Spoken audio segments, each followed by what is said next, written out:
Eu queria que você abrisse em 1 João 2, 1, 8. Que horas tem aí para mim não passar da hora? Gabi, que horas, Gabi? 8h26.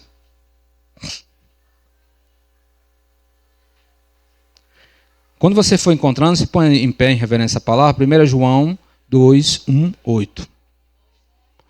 2, do 1 ao 8.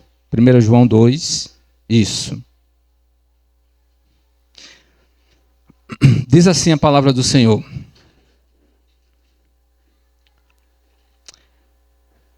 Filhinhos meus, estas coisas vos escrevo para que não pequeis. Se todavia alguém pecar, temos um advogado junto ao Pai, Jesus Cristo, o justo. E ele é a propiciação pelos nossos pecados, não somente pelos nossos próprios, mas ainda pelos do mundo inteiro. Ora, sabemos que temos conhecido por isto, 2 pontos. Se guardarmos os seus mandamentos, aquele que diz, eu conheço e não guarda os seus mandamentos é mentiroso e nele não está a verdade. Aquele que, entretanto, guarda a sua palavra, nele verdadeiramente tem sido aperfeiçoado o amor de Deus. Nisto sabemos que estamos nele. Aquele que diz que permanece nele, esse deve andar assim como ele andou. Amados, não vos escrevo um mandamento novo, senão um mandamento antigo, o qual desde o princípio tiveste. Este mandamento antigo é a palavra que ouviste. Amém? Pai, nós te louvamos, te agradecemos. Usa a minha instrumentalidade para abençoar a tua igreja, o teu povo nesta noite. E que a tua palavra ministrada traga vida, traga restauração. Em nome do Senhor Jesus Cristo. Amém. Pode sentar, meus irmãos.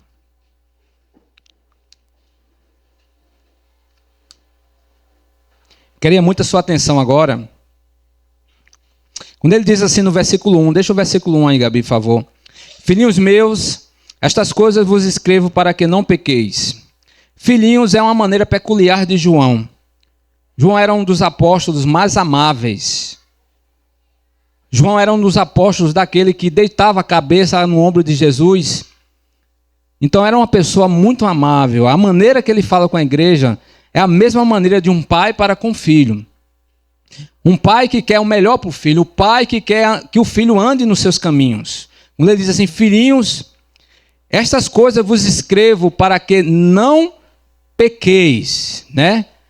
Estas coisas quais? As que ele vem falando anteriormente, que a gente já pregou, meus irmãos. Eu vou só lembrar 2 coisas importantes. Primeiro, quem lembra da unção que eu falei? A unção, né, que é dada pelo aquele que tem a unção, que é Jesus Cristo, né? A unção, exatamente isso que ele estava falando.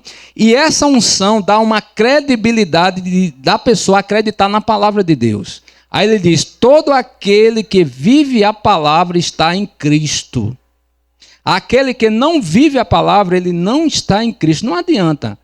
É a mesma coisa de 2 mais 2 é 4, 1 mais 1 é 2. Não tem para onde correr.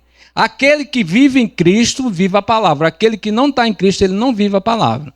Então é isso que João está dizendo. Aquilo que eu falei, né? Aquilo que eu vinha falando, ele diz isso, né? Para que vocês...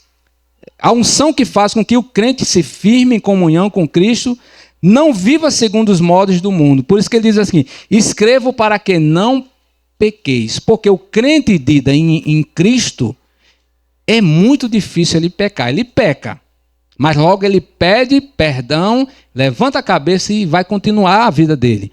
Porém, a pessoa que não está em Cristo, ele peca, ele gosta de pecar e fica na prática do pecado. Crente nenhum, vou repetir, nenhum ele vive na prática do pecado. Primeira vez que ele pratica o pecado, logo o Espírito Santo dá um sinal e ele vai se arrepender. Ele pode pecar, mas de outra forma. Se ele vive na prática do pecado, alguma coisa de errado tem. É preciso, aquilo que a gente orou aqui, nascer de novo, meus irmãos. O crente, ele tem uma semente dentro dele que ele não tem prazer em pecar.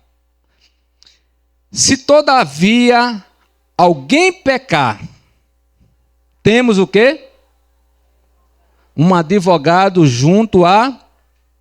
O advogar aqui não é nos modos comparativos de uma ação executada por um advogado nos dias de hoje, né? Todo mundo sabe como é que age o advogado nos dias de hoje, não é isso, meus irmãos? Onde muitos ocultam a verdade pela lei e tentam, pela própria lei, invalidar o culpado. Ele sabe de toda a tramanha, né, do indivíduo, e ele quer, pela lei, provar que o cara é inocente, sendo que a pessoa não é inocente. A lei, principalmente brasileira, é uma lei muito antiga, muito falida, onde existem brechas para todo tipo de coisa. Cristo não.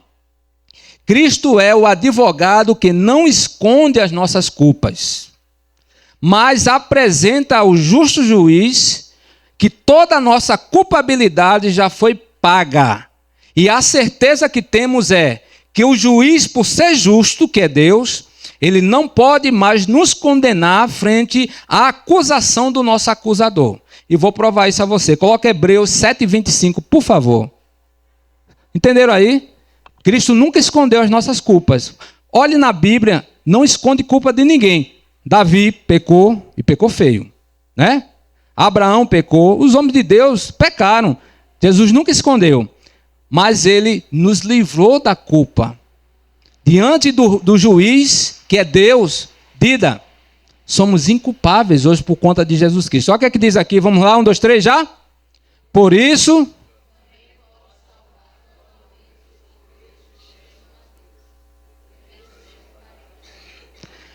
O nosso advogado, na verdade, ele vive intercedendo. Agora, como é essa intercessão, pastor? Não é uma intercessão de dizer assim, ah, Deus, se o Senhor quiser, o Senhor pode salvar Silvestre, o Senhor pode salvar Estevão, não. A intercessão de Cristo é mostrando ao justo juiz que ele já pagou a dívida. Já arriscou o escrito de dívida que nós temos. Já foi pago um alto preço. Então o juiz... Só resta o juiz fazer isso, ó. Martelo e... O martelo já foi batido.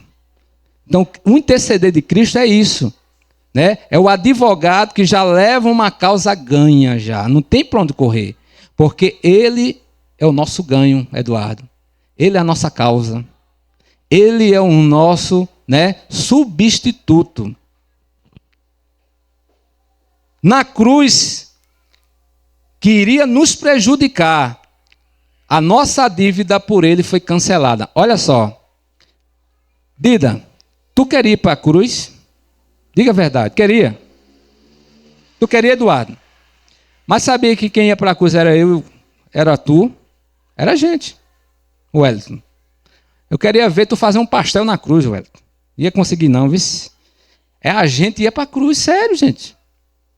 Por isso que a Bíblia chama, né? A Bíblia não, A Bíblia também tem uma palavrinha que diz assim, ele foi o nosso substituto. Você já imaginou? Deus, ele envia seu filho e morre por mim e por você, que a gente nem ligava para ele, nem pediu salvação, mas ele, com amor que a gente chama incondicional, ou seja, não existia condição nenhuma para ele nos amar, mas mesmo assim ele nos amou. Não havia condições nenhuma para ele nos salvar, mesmo assim ele nos salvou. É isso. É o que diz aqui, Colossenses 2,14, por favor.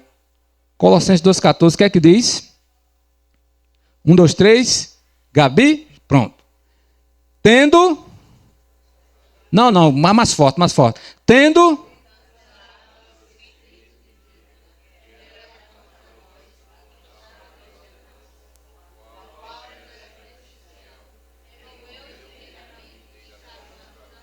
Viu aí? Olha que coisa importante. Primeiro, ele cancela o escrito de dívida. Tínhamos uma dívida com Deus. Jesus cancelou, certo? Segundo, que era contra nós, né? Que constava de ordenanças, ou seja, estava na lei. Ninguém podia revogar o que está na lei, não, viu, gente? Por isso os advogados muitas vezes ganham causas, né? Porque que absurdo. Mas está na lei. Fazer o quê? A lei é lei. Então, a nossa causa estava de ordenanças. Só que essas ordenanças eram prejudicial a mim e a você, porque eram os nossos pecados. A lei dizia o quê? A alma que pecar, Leandro diz o quê? A alma que pecar, essa morrerá. Então, sabe o que prejudicava, Éden, a mim e a ti? Simplesmente o pecado que ia nos levar à morte. Aí o que é que diz, ó? Encravando a cruz, que para o mundo foi a vitória do mundo, para o crente foi a nossa vitória. Por isso o apóstolo Paulo diz, pregação da cruz, loucura, né? Mas sabedoria para quem crê. Se você crê, é a tua sabedoria, é a tua salvação. Amém, gente? Versículo 1. Jesus Cristo o justo, coloca lá. Cristo o justo. Por quê? Porque foi o único que não teve pecado, Adriana. O único. O único. Abraão foi um grande homem de Deus. Pai da fé. Mas pecou. Mentiu. Moisés foi rebelde. Pecou. Davi adulterou. Pecou. Agora Jesus, Romanos 3,10, por favor. Jesus não teve pecado. Por isso ele é chamado o justo. O que é que diz aí? Como está escrito, não há um justo, nenhum sequer. Ou seja, aí está falando de nós. Não há nenhum justo. Só Jesus Cristo, ele é justo. Agora coloca 1 Pedro 2,22, por favor. 2,22. Olha o que é que diz. O qual, está falando de Cristo, o qual não cometeu nem dolo é mentira. Nem mentira algum se achou. Gente, pensa bem. Quem é que não já pecou com uma mentirinha? Todo mundo aqui, uma vez na vida, pecou. Olha o que é que diz a palavra. Nem mentira alguma se achou na sua boca. Por isso ele é justo. Por isso ele é capaz de perdoar os nossos pecados. Versículo 12, por favor. Ele é o 2. Está indo não, né? Travou? Foi agora. Ele é a propícia pelos nossos pecados. E não somente pelos nossos próprios, mas ainda... O que é que significa, pastor, propiciação? Significa que Cristo Jesus foi o único que conseguiu aplacar a ira de Deus. Deus está virado contigo, Eduardo. Como é o nome seu nome? Esqueci. Cláudia. Deus está virado contigo, Cláudia. Irado. E quando Deus está irado, dura é cair na mão do Deus irado. Ele estava querendo nos matar por conta dos nossos pecados. E ninguém podia aplacar a ira de Deus. Deus irado, ninguém conseguia aplacar a ira de Deus. Ninguém, meus irmãos. Somente um conseguiu. Por quê? Alguém sabe? Quem que mata a charada? Hein, gente?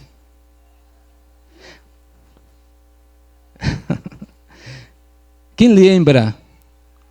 Quem lembra? Coloca aí, Apocalipse 5:1-5. Gente, aprenda isso. Só um conseguiu aplacar a ira de Deus. A ira de Deus impediu o homem de chegar até onde? Mata a charada aí, vamos lá. EBD. A ira de Deus impedia de um homem chegar aonde? Bora? Davi, no céu, gente.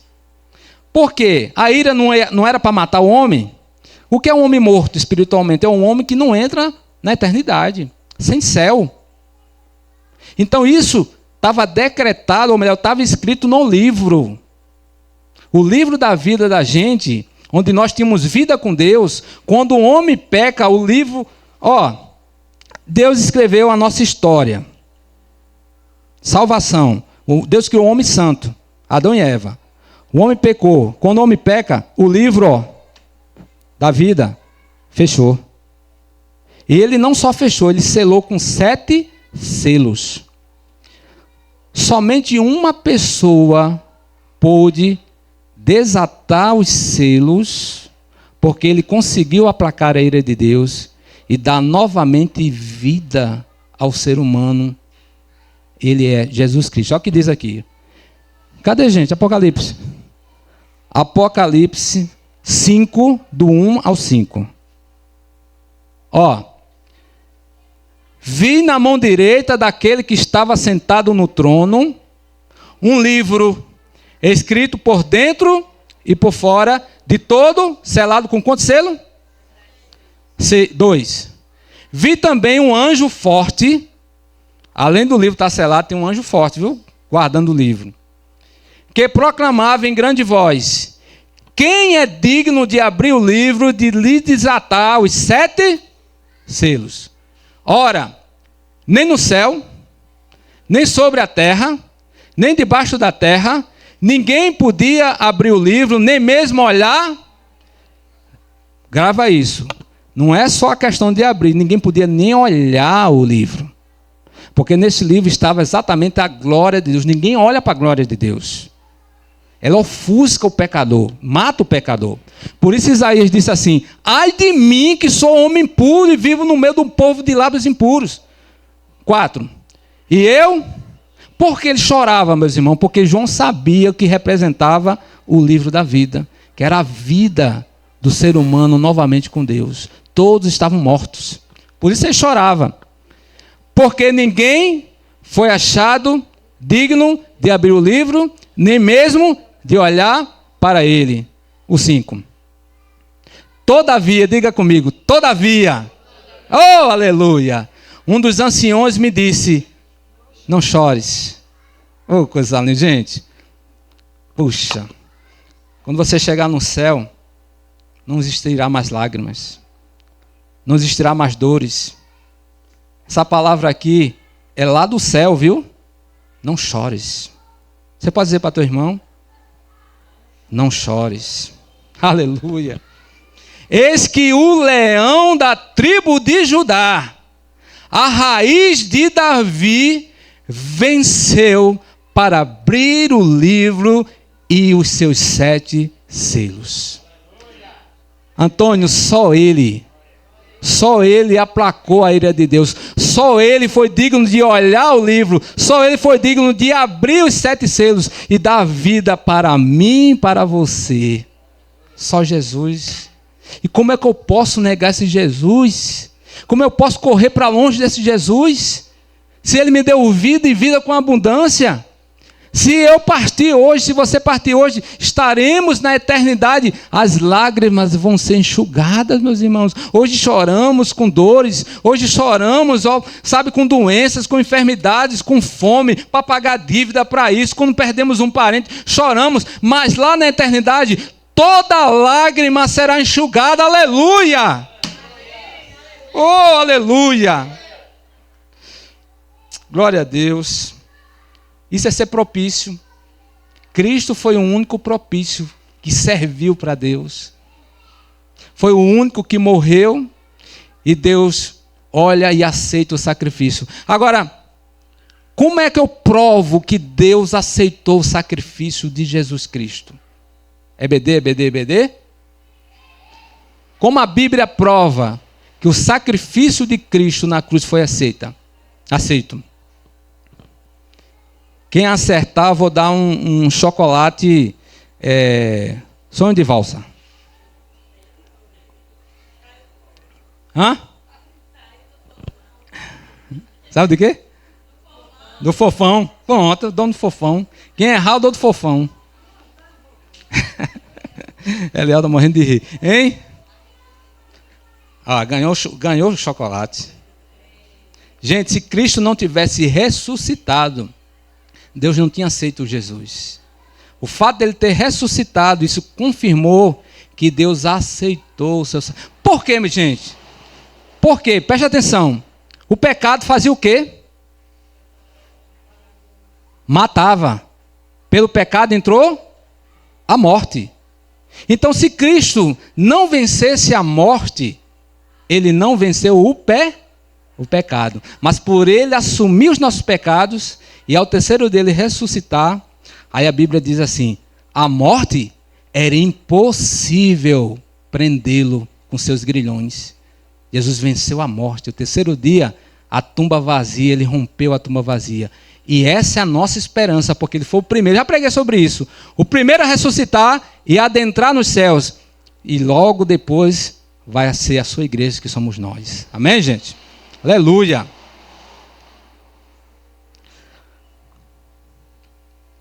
Versículo 3, por favor.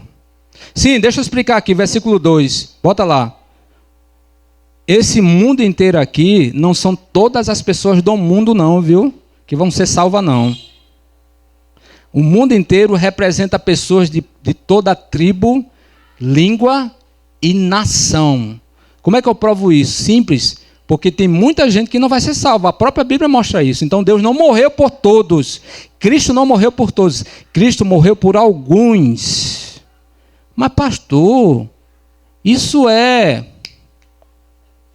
acepção, isso é injusto. Aí Paulo chega e diz assim, Romanos capítulo 8 é 9, ele diz assim para teu irmão, a palavra que o apóstolo Paulo falou, olha para ele assim, diz assim, quem és tu para questionar a Deus? Paulo acaba com essa discussão assim, ele diz assim, quem és tu para questionar a Deus? Se ele é o oleiro e nós somos o vaso. O que é que o oleiro faz com o vaso? Ele dá a forma que ele quer. Quem a gente já viu um oleiro pegando um vaso? Não é bonito, né? Ele bota um vaso redondo, bota um vaso quadrado, e depois, se ele não gosta, ele vai, quebra novamente, desmancha e faz novamente. Assim é Deus, meus irmãos. Eu vou questionar a Deus? Agora, por que Deus me escolheu e escolheu você? Aí é com Deus, porque nada de bom a gente tinha.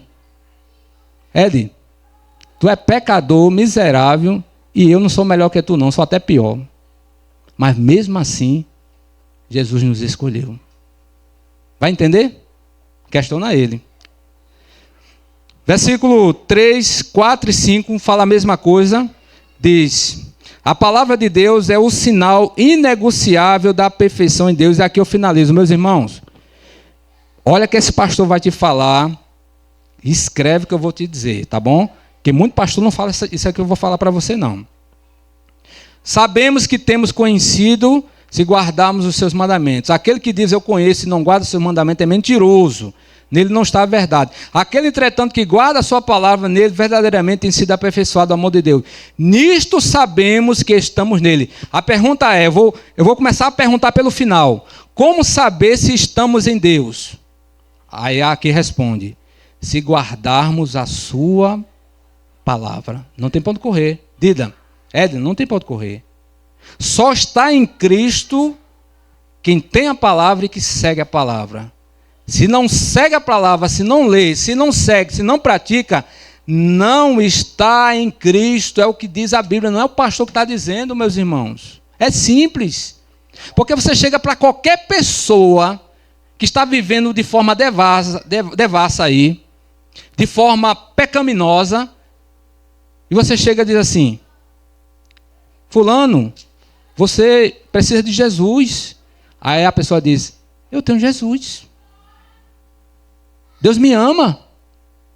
Deus está comigo.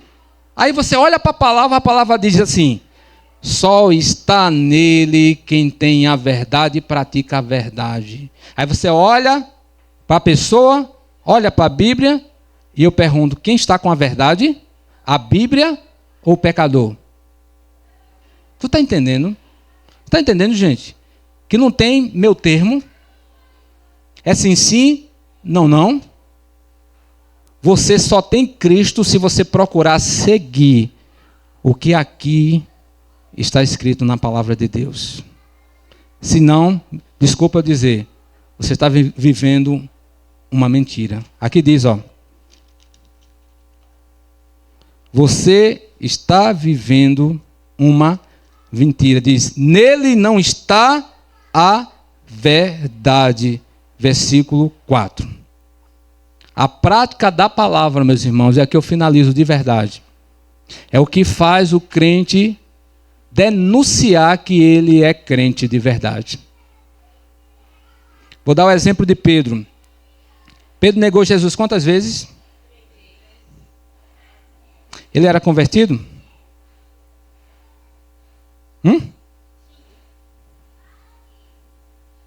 Mas não era mesmo. O próprio Cristo falou isso. O próprio Cristo disse para ele assim, quando você se converter, olha que coisa interessante. Estava na igreja, estava com Jesus, andava com Jesus, mas não era ainda convertido. Ele só se converteu quando Cristo foi falar com ele. Ele já tinha desistido, já tinha se desviado, já tinha voltado a pescar e levou os irmãos. Porque assim, quem peca, ele sai arrastando que nem o diabo, um monte de gente com ele. A rebeldia é essa. Foi um monte de gente pescar. Jesus foi procurar ele. Ele estava nu, pescando, né? Estava tomando banho nu. Quando ele viu Jesus, disseram, o Senhor está aí. Ele foi e correu para dentro do mar. Depois se vestiu, Jesus pergunta a ele, Pedro, tu me amas? Amo. Pedro, tu me amas mesmo? Amo, Senhor. Pedro, vou perguntar a terceira vez. Quantas vezes Pedro negou? Quantas vezes Jesus perguntou que ele amava? Pedro, tu me amas? Pedro disse, Senhor, tu sabes todas as coisas. A partir dali, Jesus decreta, cuida das minhas ovelhas. Cuida. Ali nascia um novo homem, um novo período. E eu provo isso. Lá na frente, em Atos dos Apóstolos, ele é levado diante das autoridades, porque tinha curado um paralítico. E perguntam a Pedro, dizem para Pedro, não quero mais que você ensine neste nome e que nem cure mais neste nome. Leandro, o que foi que Pedro disse?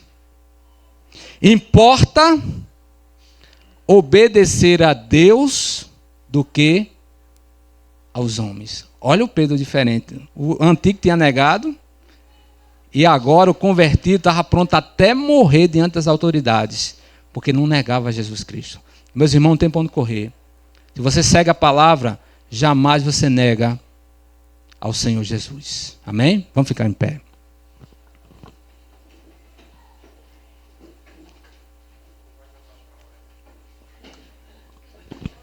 Pensando que eu estava esquecido, né? Aí vai finalizar e a gente vai orar, né, por quem? Por Eduardo e quem mais? Davi. Vamos orar, amém, gente? Pai, nós te louvamos. Essa palavra é um pouquinho forte, Senhor. Mas a tua palavra é assim, ela vem para decidir mesmo. Que os corações sejam,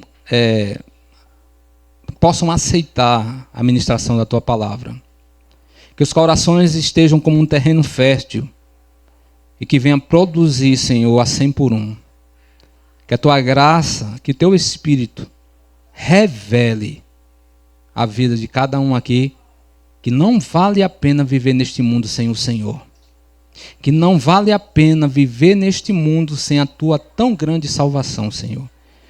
Que não vale a pena, Senhor, ir para festas, curtir a vida, ir para a praia, ir trabalhar, se não tiver a certeza que um dia estaremos contigo. Então abençoa o teu povo, despede em paz, em nome do Senhor Jesus Cristo. Que o amor de Deus, a graça do nosso Senhor e Salvador Jesus Cristo e as consolações do doce Espírito repouse sobre todos vós hoje e sempre. Amém.